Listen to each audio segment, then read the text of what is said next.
If you're viewing this training video, most likely you've received communication from a Corecon subscriber that you'll be collaborating with on an existing or upcoming project. The Corecon cloud-based platform receives information from Corecon subscribers through their Corecon browser app, through Corecon mobile, or from their Corecon link to an accounting software. Corecon subscribers can use another product called TeamLink portal to collaborate with external project team members. This training video is going to be addressing those external project team members, which falls under a category called architect, which could represent the project owner's architect, engineer, owner's rep, or construction management firm.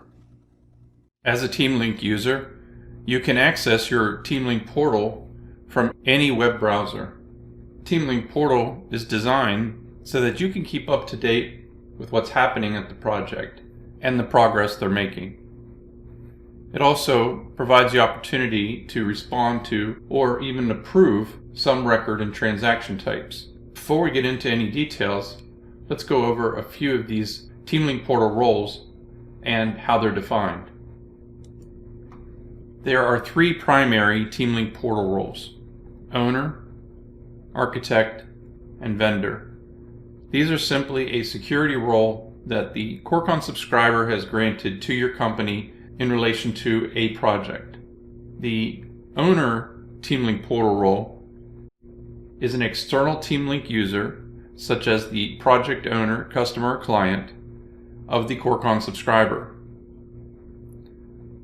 The architect TeamLink portal role is also an external TeamLink user that represents the project owner, such as an architect, an engineer, an owner's representative, or CM firm.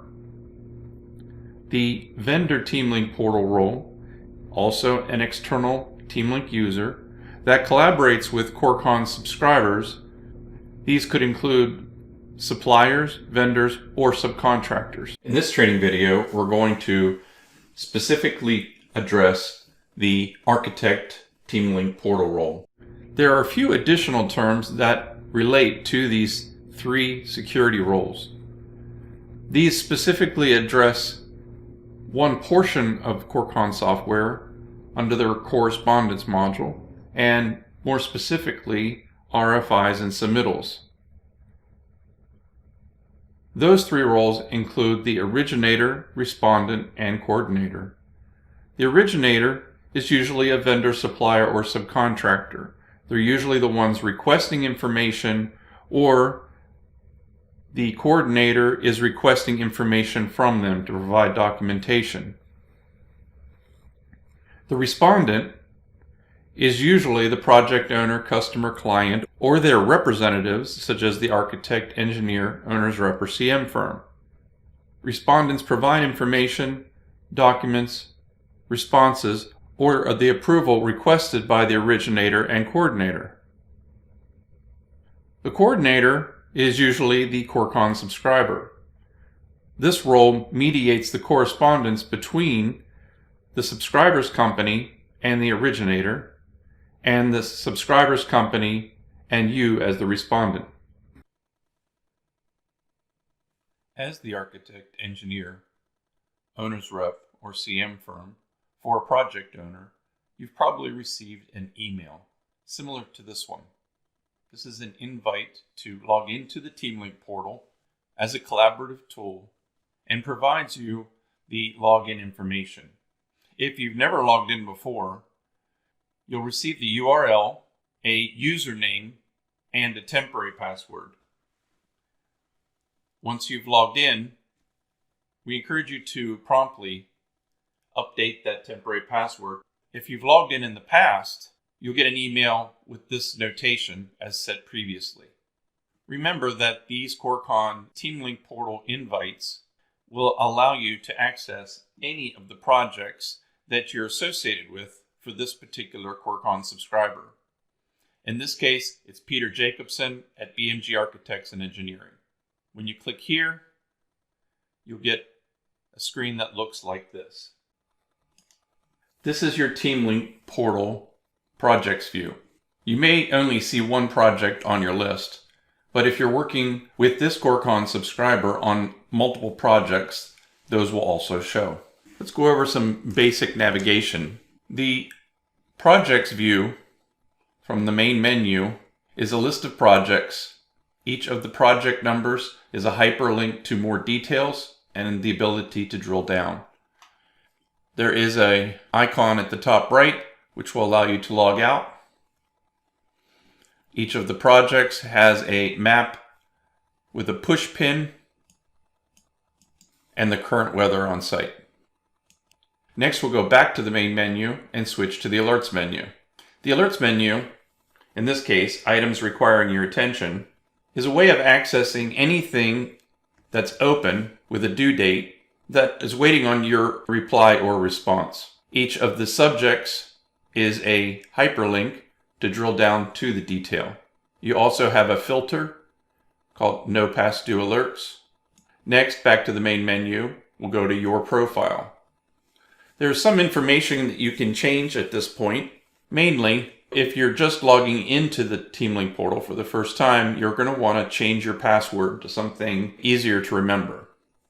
If you see information on this page that does need updated and you do not have access to, you can email the project manager from the subscriber responsible for your current project. If you scroll down a little bit farther, if you need to update, change, or add a new insurance record or license, you have that option. And when you scroll to the bottom, you'll see you can also upload the insurance certificate or a copy of the license as a PDF or other file by clicking this last button here on the bottom right. Back to the Projects menu. The project that we're using in this example is Project 21-001. When I click on it, I come to a project landing page. Everything on this page is specific to this project. You can see the project address, the contact at the subscriber, again, the map with a push pin, and the current weather. You'll also see tabs across the top. There's a Quick Links tab, an Alerts tab, which shows the open items or alerts in a calendar view. This calendar view is specific to this project. Each one of the items on a calendar can be drilled down to see a specific record or transaction. Then we go over to the drawings and specs. The drawings and specs that have been uploaded. If you want to view these, you can click on the attachment file name and view those in Corecon's document viewer.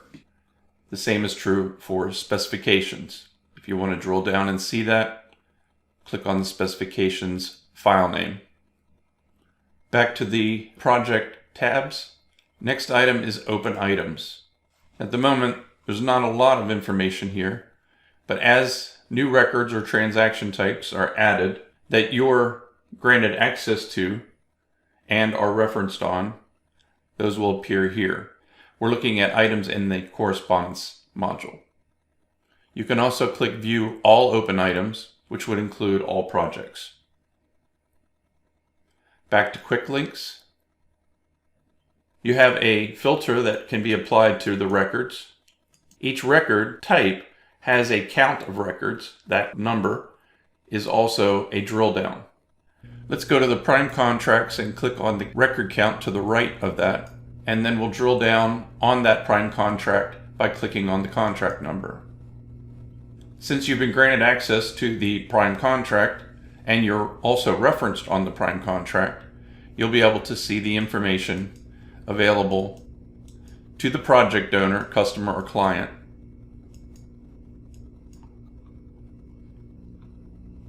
as well as a financial summary. Back to the project detail. There's also a Gantt view and a calendar view of the schedule.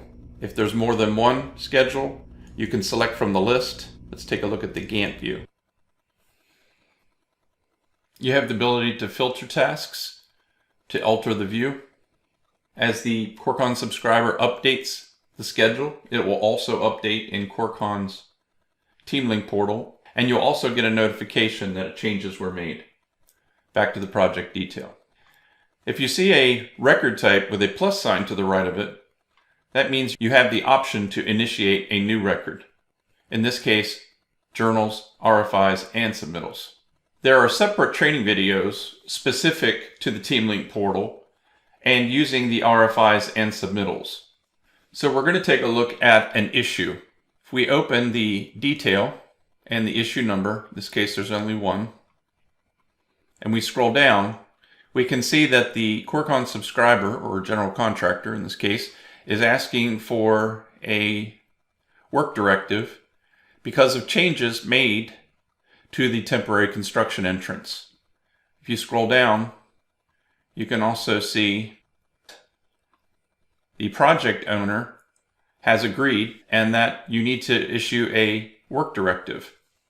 And they've also asked that the general contractor, or in this case, Corecon subscriber, to proceed on a time and material basis. So you may want to add a response